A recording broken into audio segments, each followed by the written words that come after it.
Манай улс одоо парламентын засаглалтаа бас хэвээрээ байгаа хэсэгт эргэлзэж байна. За миний хувьд бол одоо жаргалан гишүүнтэй цуг суудаг гишүүн.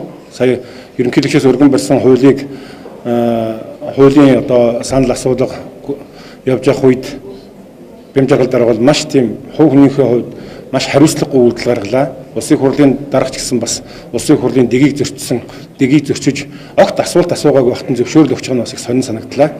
Тэгэхээр ер нь харилцаа хандлага гэдэг бол маш чухал. Ялангуяа хоёр институтийн хооронд, ерөнхийлөгч улсын хурлын институтийн хооронд энэ хуулиа өргөн барьж байгаа улсууд нь ийм хандлага гаргаад байгаа нь энэ хуулиа өөрсдөө явуулах хүсэлтэй байгаа мó эсвэл энэ хандлагаараа илэрхийлж байгаа нь унгах сонирхолтой байгаа мó гэдэг ийм эргэлзээс үлдээ төрж байна.